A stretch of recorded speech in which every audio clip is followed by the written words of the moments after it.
is going to be on tips on how to pass driver's ed and just tips on driver's ed in general.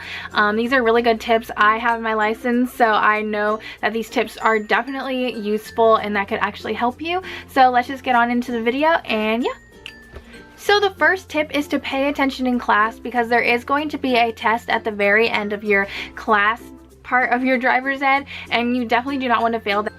If you don't pass the written part of the driver's ed class, then you have to take it all over again, and you're going to be pushed all the way to the back of the line, so you won't be able to drive sooner. So the next part is do not mess around in class. I know that you'll see your friends there, and I know you're going to want to have fun, but driver's ed is a really important class that you're going to need and able to get your license, and if without it, then you don't drive. So make sure do not mess around in class, because the teachers do have the authority, and they will kick you out of class if you're not behaving. And if you do get kicked out of class, then you have to go ahead and pay over the fines that you have to like pay for the class, and you have to take the class all over again, and that's just not a good way to start the year.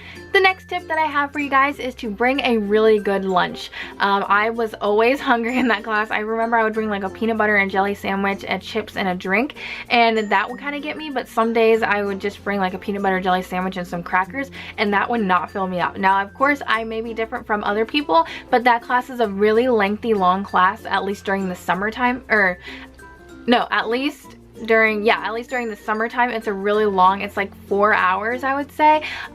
So just make sure to bring a snack, because you're gonna get hungry, and it's not really a good like place to be sitting in, and then your stomach start rumbling because you can't leave class. So definitely bring a really good lunch and have a really good breakfast as well. The next tip that I have for you guys is to have some driving practice before your driver part of your like driver's ed.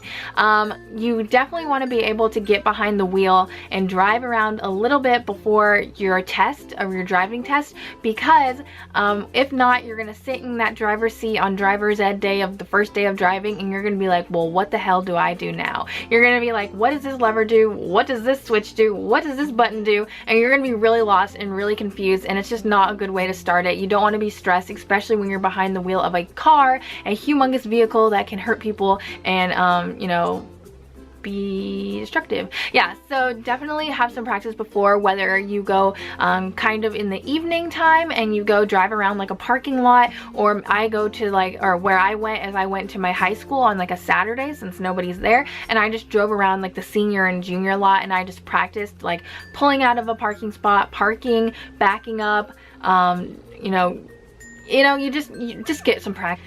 The next tip is to know your street signs. So street signs are super important, because when you go to the DMV to get your permit, they're going to ask you to take a little test of signs, but you have to do it right in front of the DMV like person at the desk. So it's kind of nerve-wracking. So make sure that you know those signs and that you're on top of those signs. So definitely know like pedestrian walk, school zone, crossing sign, everything. You just need to know like yield and the sign that has like merging over, lane goes away. Like, you need to know all those signs. Make sure you practice your signs.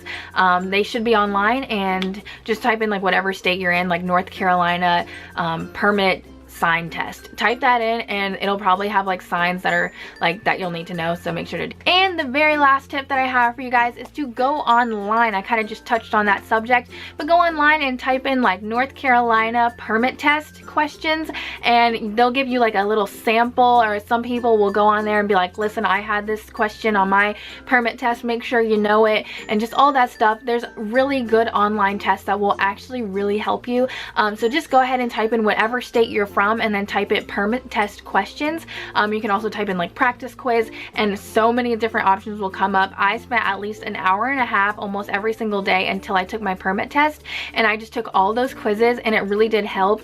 I did fail on my first attempt because I did not know one of the questions. I had every single question right except for that one, and it was something about snow tires, and I had no idea anything about snow tires. So make sure to take those online tests, and make sure to study your handbook that you receive in driver's ed, because all the questions that you will need will be inside of there. So thank you guys so much for watching this video. I hope it was somewhat informational. Hopefully it helped you guys. If you guys are about to take your permit test, comment down below. Let's see what kind of car you want. We'll just go there. So what kind of car would you like to get when you get your car? And yeah, so thanks guys for watching, and I'll see you guys later. Bye.